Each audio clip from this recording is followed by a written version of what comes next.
사람들을 만나서 같이 일을 하다 보면 두 가지 스타일의 사람을 보게 됩니다. 먼저는 일 중심의 사람입니다. 일에만 관심을 갖고 계획하고 그것을 실행해 나가고 사람과의 관계에 있어서는 특별하게 신경 쓰지 않는, 그래서 목적지향적인 그러한 사람을 만나게 됩니다. 어떤 대화를 나눠도 항상 일에 대한 대화를 많이 나누게 되죠. 또 하나는 관계 중심적인 사람이에요. 어떤 일을 하든 간에 일단 관계가 우선이 돼야 뭔가 행해지는 그런 사람입니다. 그래서 다른 사람과 대화하기를 좋아하고 또 자기 마음도 오픈하고 또 다른 사람의 마음도 헤아리면서 같이 잘 보조를 맞춰가는 거예요. 그러니까 성취보다도 관계에 좀 더 집중하는 그런 사람들이 있습니다. 이런 사람들은 신앙생활에도 뚜렷하게 나타나게 돼요. 그래서 어떤 사람은 신앙생활을 하는 사람을 보면은 어떤 사람은 일단 사역을 열심히 하고 어떤 결과를 내는데 많은 집중을 하고 있는 그런 사람이 있고, 또 어떤 사람은 그래도 관계가 잘 돼야 사역이 잘 되지 않겠느냐, 일도 잘 되지 않겠느냐라고 생각하면서 관계를 항상 우선시하는 그러한 부류, 그런 결과들이 나타나기도 합니다. 여러분 어떤 게 우선일까요? 여러분은 어느 취향이십니까? 저는 이 두 개가 적절하게 잘 조화를 이루면 좋겠다라는 그런 생각이 듭니다. 우리가 되게 갈등을 일으키는 경우가 사람마다 성향이 달라서 갈등을 일으키게 되거든요. 그러면은 저 사람은 저런 부류의 사람이었고 목적지향적인 사람이었고 어떤 사람은 관계지향적인 사람이라는 것을 우리가 잘 캐치를 하면, 그래서 그 사람을 이해하게 되면 어느 정도 수용할 수 있게 되고, 그래서 우리가 정반합의 원리로 그런 것을 잘 이렇게 서로 조율을 해서 조화를 이루가면 좋은 결과가 나타날 수 있겠다라는 그런 생각이 있습니다. 여러분, 신앙은 일보다는 관계를 중요시합니다. 그래서 신앙은 철저하게 관계지향적이다라고 할 수가 있어요. 그것을 오늘 설교 주제에 따라서 사귐이다라고 그렇게 말할 수가 있습니다. 신앙은 사귐입니다, 여러분. 하나님과의 사귐이고, 그리고 교우들과의 사귐이고, 여러 사람들과의 그런 사귐, 그것을 신앙이라고 얘기합니다. 오늘 1절에서 요한은 생명의 말씀에 관해서 언급을 하고 있습니다. 증언을 하는데, 태초부터 있는 생명의 말씀에 관하여는 우리가 들은 바요, 눈으로 본 바요, 자세히 보고 우리 손으로 만진 바라라고 했습니다. 여기서 생명의 말씀은 누구를 가리킬까요? 예수 그리스도를 가리키는 거죠. 요한이 예수님을 하는 예수님의 표현하는 언어는 이 말씀을 많이 표현을 했어요. 로고스라는 것을 표현을 했습니다. 요한 1서를 쓴 사람이 요한인데 이 사람이 요한복음도 썼거든요. 요한복음 1장 1절에 보면 태초에 말씀이 계시니라라고 하면서 예수님을 말씀이다라고 그렇게 표현을 했어요. 그는 예수님의 12 제자 중에 한 명이고 예수님의 사랑을 아주 많이 받았던 사람입니다. 그런데 그가 감히 뭐라고 지금 얘기하고 있냐면 이 생명의 말씀에 관하여서는 우리가 귀로 들었고 또 만졌고 손으로 만졌고 그리고 눈으로 보았다, 이렇게 표현을 하고 있습니다. 실제로 그랬습니다. 그는 3년 반 동안 예수님과 동행했던 사람이에요. 실제로 예수님과 대화도 나누고 예수님을 따라다녔고 예수님과 같이 음식도 같이 나누어 먹고, 그리고 예수님의 말씀을 듣고 예수님의 품도, 예수님의 냄새도 알고 있습니다. 그리고 예수님을 직접 보고 예수님의 성품을 직접 봤던 사람이에요. 그런데 예수님이 돌아가셨어요. 십자가에서 돌아가시고 다시 부활하셨습니다. 그리고 예수님은 승천하셨습니다. 그런데 그 이후에도 요한은 분명하게 말하기를 나는 예수를 보고 듣고 만지고 그것을 얘기하고 있다는 것입니다. 이것이 어떻게 가능합니까? 예수님이 승천을 하셨는데. 그 이유는 예수님이 성령으로 영으로 우리 가운데 오셔서 이 요한이 요한일서를 아주 늦은 시간 나이에 거의 8, 90대에 기록을 했는데 그 예수님이 영으로 오셔서 그가 예수님을 직접 만난 거죠. 영으로 오신 그 예수님과 직접 대화를 나누고 그리고 그 예수님의 냄새를 직접 맡고 예수님의 품에 직접 안기고 예수님의 성품을 그가 직접 느끼면서 그가 이렇게 과감하게 말을 하고 있는 거예요. 그런 사귐을 누린 요한이 예수님을 전하고 다녔습니다. 사람들에게 열심히 전하고 다녔어요. 그런데 그가 예수님을 전한 이유가 있습니다. 그걸 3절에서 말하고 있는데 이것을 같이 한번 읽어보겠습니다. 우리가 보고 들은 바를 너희에게도 전함은 우리와 사귐이 있게 하려 함이니 우리의 사귐은 아버지와 그의 아들 예수 그리스도와 더불어 누림이라. 우리가 보고 들은 바를 열심히 전하는데 그 이유가 있다라는 거예요. 너희로 우리와 더불어 사귐이 있게 하려 함이니 우리의 사귐은 아버지와 그의 아들 예수 그리스도로 더불어 누림이라 라고 했습니다. 여기서 사귐이라는 게 헬라어로 코이노니아입니다. 코이노니아가 교제, 친교 그런 걸 얘기하는 거죠. 그러니까 함께 만나서 성찬을 나누고 그리고 마음을 나누고 삶을 나누고 그리고 좋은 것들을 나누는 것, 그것을 코이노니아, 교제라고 하는 것입니다. 그래서 요한은 무엇을 위해서 이토록 복음을 전하고 있는가? 하나님 안에서의 사귐을 위해서 사람들에게 열심히 복음을 전하는 거예요. 그러면 이 사귐의 원형은 우리가 삼위일체 하나님에게서 발견하게 됩니다. 제가 환대를 여러분에게 설교를 할 때에 이 환대의 근원이 삼위일체 하나님이다라는 그런 말씀을 들었습니다. 그렇습니다. 여러분, 이 삼위일체 하나님은 각각 독립된 위격을 가진 분으로서 서로를 거부하지 아니하고 서로를 완전히 개방하십니다. 성부, 성자, 성령이 완전히 개방하셔서 서로를 환영하고 그리고 서로 안에 마음껏 들어가서 함께 일치하고 충돌하고 갈등이 아니라 완전히 그 뜻과 본질과 그 목적 모든 것이 완전히 하나로 일치된, 그래서 그 사귐을 이루신 것입니다. 먼저 창세기에 보면 하나님이 사귐을 통해서 사역을 시작하시는 것을 보게 됩니다. 창세기 1장 26절에 보면 하나님이 이르시되 우리의 형상을 따라 우리의 모양대로 우리가 사람을 만들고 그들로 바다의 물고기와 하늘의 새와 가축과 온 땅과 땅에 있는 모든 것을 다스리게 하자 하시고, 우리의 형상을 따라 우리의 모양대로 모든 것을, 그러니까 하나님의 창조의 시작, 모든 사역의 시작을 혼자 하지 아니하시고 삼위 하나님과 함께 사귐을 통해서 사역을 시작했다는 것입니다. 그렇다면 여러분, 예수님은 어떻게 하셨는가? 예수님의 사역의 시작도 세례를 통해서 시작이 됐거든요. 그게 마태복음 3장 16절 17절에 보면 예수께서 세례를 받으시고 곧 물에서 올라오실새 하늘이 열리고 하나님의 성령이 비둘기같이 내려 자기 위에 임하심을 보시더니 하늘로부터 소리가 있어 말씀하시되 이는 내 사랑하는 아들이요 내 기뻐하는 자라 하시니라.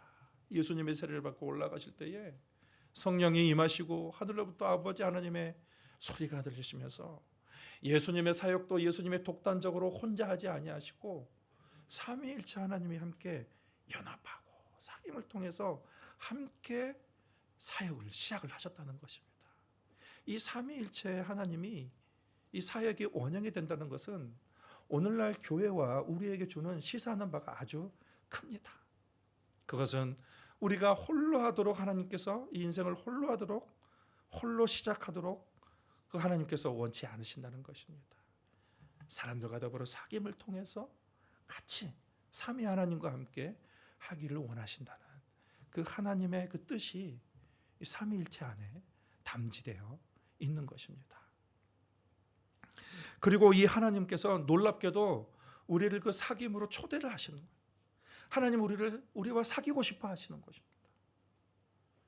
한 사람 한 사람이 정말로 사귀고 싶어 하시는 거예요. 그런데 여러분, 요한일서가 기록될 당시는 이 말 자체가 이해가 되지 않는 말이었어요. 놀라운 말이었어요. 왜냐하면 그 당시를 지배하는 사상이 두 가지 사상이 있었는데, 하나는 헬레니즘이고 하나는 헤브라이즘입니다. 이 헬레니즘은 헬라 사상을 얘기하는 거예요. 헬라 사상의 주된 내용이 이혼론입니다. 이혼론. 그러니까 영은 완전히 거룩하고 이 물체, 이 육체는 더럽다는 거예요. 그래서 이 영혼과 이 육체는 같이 섞일 수가 없는 거예요. 같이 하나 될 수가 없는 거예요. 그리고 이 육체는 망하는 거고 영만 거룩하게 된다는 것입니다. 그러니 거룩하신 하나님이 육체를 입었다는 자체가 그들로서는 받아들일 수 없는 이야기고, 그리고 영이신 하나님이 육체를 가진 인간과 교제한다는 것 자체가 이들로서는 이해할 수 없는 그런 내용이었습니다. 또 하나는 헤브라이즘이에요. 유대주의, 유대 사상입니다.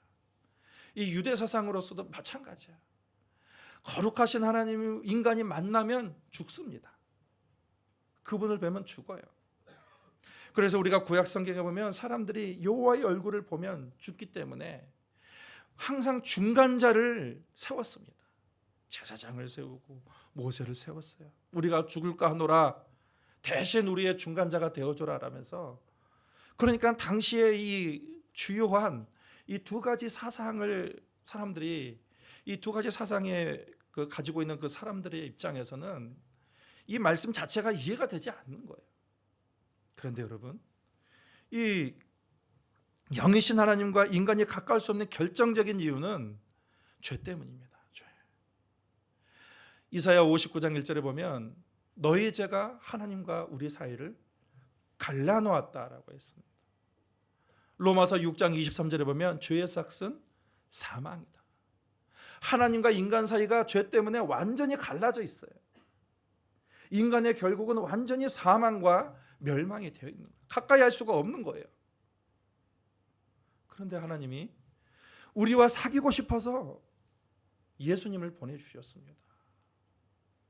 예수님이 그 값진 희생을 통해서 하나님과 인간과의 막힌 담을 허물으시고, 그리고 다리를 놓아 주셔서 하나님과 인간 안에, 상호 간에 그렇게 사귐과 사랑의 교류가 있게 만들어 놓으신 것입니다.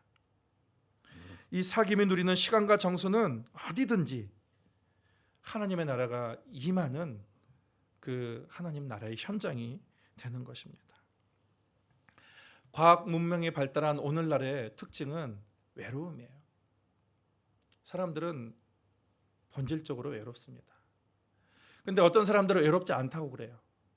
외로움을 극복해서 그런 것은 아닙니다.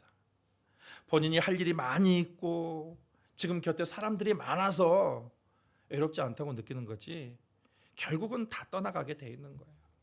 일도 떠나가고 결국은 사람도 다 떠나가는 거예요. 사람은 본질적으로 외롭고 고독하고 불안할 수밖에 없는 그러한 존재인 것입니다. 이 모든 근원이 이 하나님과의 단절에 있는 것이죠. 죄로 인해서 하나님과의 그 단절된 그 상태에 있는 것입니다. 사람 안에는 공허함, 외로움이 있는데, 그러면 그 외로움을 어떻게 우리가 채울 수 있는가? 만물을 충만하게 하신 이의 충만함이 그 안에 들어오면 그 모든 공허함과 외로움이 해소가 되는 거예요. 하나님의 그 충만함이, 만물 안에 충만하신 그 충만함이 내 안에 들어오면 비로소 우리는 만족함을 누릴 수가 있는 것이죠. 모든 공허함과 인생의 심리적인 모든 문제로부터 해방을 받을 수가 있게 되는 것입니다. 우리가 그러면 어떻게 하나님과 사귈 수 있을까라는 거예요. 하나님은 아브라함에게 너는 나의 벗이라라고 했습니다. 그 정도로 아브라함은 하나님과 친밀했습니다. 예수께서는 제자들에게 너희를 나의 친구라 하였다라고 했습니다. 예수님이 친구라 부르신다는 것이죠. 여러분, 참된 친구와 같이 있으면 어떻습니까? 친구와 같이 있으면 그냥 가만히 있어, 말을 많이 안 해도 편안합니다. 그리고 신뢰가 됩니다. 그게 친밀함의 힘이에요. 마음과 마음이 뜻과 뜻이 같아지고, 뭔가 저 사람을 위해서라면 뭔가 대부분 다 헌신하고 싶고 다 줘도 아깝지 않은 것이 참 친구 관계인 것이죠. 그래서 하나님과의 시간이 많이 가질수록 우리는 하나님과 더 가까워지게 되는 거예요. 하나님과 잘 사귀려면 두 가지만 있으면 됩니다. 크게 두 가지. 하나는 말씀이에요. 하나님은 성경을 통해서 오늘도 우리에게 말씀을 하십니다. 때때로 우리가 힘들 때에 위로하고 소망해 주는 말씀을 주시고, 우리가 잘못된 길로 가면 경고하고 책망하는 말씀도 주시고, 우리가 외로워하면 하나님께서 다가오셔서 우리 마음속에 충만하게 채워주시는 거예요. 말씀을 통해서 하나님이, 사람들이 하나님을 제대로 못 믿는 이유가 말씀을 모르기 때문에 그렇습니다. 하나님을 오해하는 거예요. 사람 사이에도 오해하면 관계가 깊지 못한 거예요. 말씀을 통해서 하나님을 제대로 알게 되면 하나님을 바르게 섬길 수가 있게 되는 거예요. 건강한 사귐이 이루어지게 되는 것입니다. 또 하나님과 우리가 사귈 수 있는 방법은 기도입니다. 기도를 통해서 이 사도 요한이 하나님을 만지고 들었고 하나님을 보았듯이, 여러분 우리도 영의 눈으로 그렇게 할 수가 있는 거예요. 기도를 통해서 우리 하나님을 경험하고 하나님을 누릴 수가 있게 되는 거예요. 이렇게 해서 말씀과 기도로 하나님과 친밀해지면 어떻게 될까요? 그런 사람은 걸어가면서도 하나님을 만나고, 무슨 일을 하든지 그 사람은 하나님을 만날 수가 있게 된다라는 것입니다. 요한은 부활하셔서 승천하신 보이지 않는 그 하나님을 그가 보고 있고 만지고 있고 그가 듣고 있다라고 말씀했습니다. 하나님은 어제나 오늘이나 동일하신 분이십니다.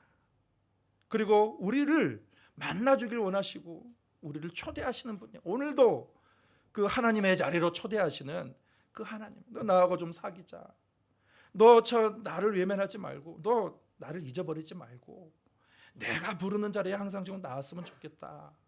하나님 우리와 사귀기를 원하시고 교제하기를 원하시는 분이신 것이죠. 또 하나님과의 사귐은 이 성도의 사귐으로 이어져야 되는 거예요. 성도의 모임, 우리가 흔히 교회라고 합니다. 교회. 근데 교회는 한자로 가르칠 교자예요. 근데 성경학자들은 이렇게 얘기합니다. 이 교회를 사귈 교자로 바꿔야 된다. 모임에, 사귈 교, 모임에. 교회는 사귀는 곳이다. 교회는 교제하는 곳이다. 하나님과 교제하고 성도와 교제하는 곳이다. 여러분, 일리가 있습니다. 일리가 있다고 그렇게 생각이 듭니다. 그런데 우리가 참된 사귐에 있어서, 성도 간의 사귐에 있어서 우리가 고려해야 될 것이 있습니다. 우리가 만나는 성도 자체가 주체가 되어야지 객체가 되면 안 돼요. 그러니까 우리가 성도를 사귈 때에 하나님의 성도와 사귐을 원하시는데 그 성도 자체에 우리가 목적을 둬야지, 성도에게서 어떤 요구를 하면 안 된다는 거예요. 그러니까 성도 자체와의 그 관계를 목적으로 둬야지, 사랑하는 것에 목적을 둬야지, 그 사람을 통해서 뭔가 수단화하는 것을 목적으로 하면 안 된다라는 것입니다. 여러분, 상대를 수단으로 여기면 어떻게 될까요? 그러면 문제가 발생하게 되는데, 그 수단으로서의 역할을 더 이상 할 수 없게 될 때 그 사람이 관계는 끊어져 버립니다. 멀어지게 되는 거예요. 그래서 성도의 사귐에는 죄가 개입하면 안 돼요. 무엇을 기대하고 요구하는 관계가 아니라 지지하고 존중하고 지원해주는 사귐이 되어야 된다는 것입니다. 여러분, 무엇을 요구하게 되면 자꾸 우리는 다른 사람에게 압박하게 되고 실망하게 되는 거예요. 구속하게 되는 거예요. 상대가 자신의 필요를 뭔가 해결해 주면 그것은 계속 쓸모가 있기 때문에 유지가 될 수도 있을 것입니다만, 그런데 그 기대를 충족시켜 주지 못하면 실망하는 마음이 원망으로 바뀌게 되고, 원망하는 마음이 협박으로까지 이어지게 되는 거예요. 이런 관계는 정상적인 관계는 아닙니다. 사귐이라는 것은 인격을 존중해 주는 거예요. 그리고 그 사람을 자유롭게 낳아주는 거예요. 자유를 보장해 주고 꿈을 지지해 주는 것입니다. 하나님이 인간을 존재 자체로 대하시는 거예요. 그러니까 인간을 수단화시키지 않으신다는 것입니다. 자유롭게 모든 것을 선택하고 자유롭게 판단할 수 있도록 하나님이 인간을 그렇게 놓아주시는 분이에요. 심지어는 우리가 하나님을 믿느냐 안 믿느냐까지 하나님은 우리를 존중해 주시고 자유롭게 그냥 내어주시는 분이시라는 것입니다. 로봇처럼 조종하지 아니하시고 지배하려고 하지 않습니다. 하나님은요, 조종하고 지배하는 분이 아니라 설득하시는 분이에요. 설득. 어떻게 해요? 하나님의 엄청난 사랑, 당신의 생명을 주시기까지 모든 사랑과 좋은 것들을 다 주시는 거예요. 다 주시면서 먼저 하나님이 내어주십니다. 다. 우리를 조종하려면 다 주진 않았을 거예요. 그런데 하나님은 다 주시는 거예요. 다 주시면서 우리의 하여금 사랑으로 설득하시는 분이시죠. 조종하거나 통제하거나 지배하지는 않으십니다. 이 성도의 사귐이 이와 같습니다. 성공과 성취를 위한 도구가 아니라 사랑과 자유를 주는 거예요. 존중과 지지를 주는 것입니다. 요즘 젊은 사람들 사이에 데이트 폭력이 왕왕 기사에 오르내리고 합니다. 그러니까 자기의 남자친구나 여자친구가 자기가 원하는 것을 해주지 않다고 해서 막 폭력을 행사하는 거죠. 협박하고 위협하고.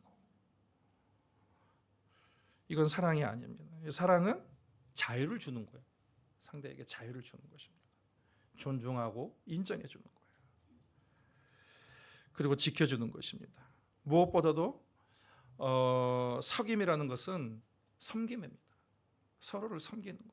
그러니까 다른 사람에게 내가 섬김을 받으려 하지 말고 섬기는 자가 사귐을 잘하는 거예요. 예수님이 먼저 우리에게 섬기셨듯이 우리의 종으로 오셨습니다. 섬길 종으로 오셨어요. 그랬듯이 이 사귐이라는 것은 섬김을 통해서 성숙하게 되고 깊어지게 되는 것입니다. 마지막으로 성도의 사귐은 세상과의 사귐으로 또 확장되어져야 합니다. 예수님은 세상과 자기를 단절하지 않으셨어요. 예수님은 세상 안으로 들어가셨습니다. 죄인들을 차별하지 아니하시고 그들과 함께 들어가셔서 그들과 대화 나누시고 그들을 빛으로 인도하셨습니다. 여러분, 세상은 그리스도 안에 들어있지 않았더라도, 아직 들어와 있지 않았더라도 하나님의 사랑의 경계 안에 있습니다. 이 세상의 모든 사람들은 하나님의 사랑의 경계 안에 있는 사람들이에요. 그래서 교회의 중요한 역할 중 하나는 이 세상과 대화를 완전히 단절하고 너희와 우리는 다르다 라고 하면서 구분하는 것이 아니라 그들 안에 들어가고 그들과 소통하며 그들과 교제하는 것입니다. 하나님이 이스라엘 백성들이 그 포로 생활을 했을 때에 누구를 통해서 자유를 줬냐면 고레스를 통해서 자유를 줬습니다. 이 고레스는 하나님을 믿지 않는 이방 왕이에요. 페르시아 왕입니다. 그런데 이 페르시아 왕이 그 페르시아 왕을 하나님께서 사용하셔가지고 하나님의 구원 역사를 이루신다는 것입니다. 여러분, 이 세상이 믿지 않는다고 해도 하나님은 이 세상을 하나님의 선으로 사용하십니다. 그래서 선으로 사용하시면서 그 세상을 통해서 교회에게도 말씀을 주시고 그리고 이 세상을 함께 합력하여서 하나님의 선을 이루어가기를 원하시는 것이죠. 세상은 교회에 하나님의 사랑을 필요하고 교회는 하나님의 나라를 위하여 협력을 요구하게 되는 것입니다. 오늘 6절과 7절에 보면 우리의 사귐이 죄가 없는 빛 가운데 사귐이 되어야 함을 전하고 있습니다.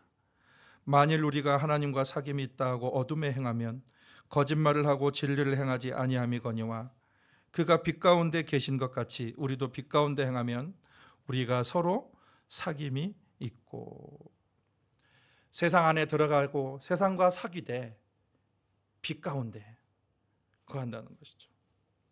세상과 우리는 같은 땅에 살고 있습니다.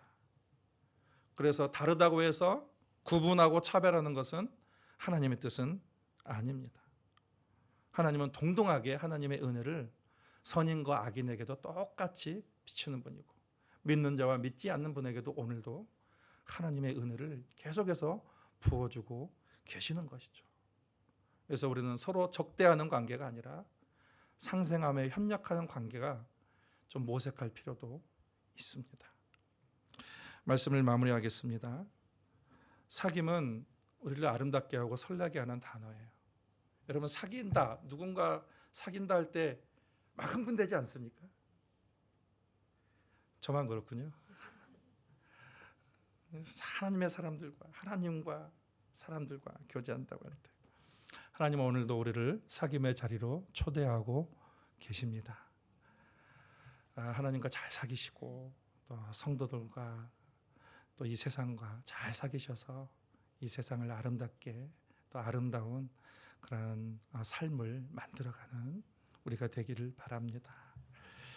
하나님 아버지 감사합니다. 하나님은 사귐의 하나님이시고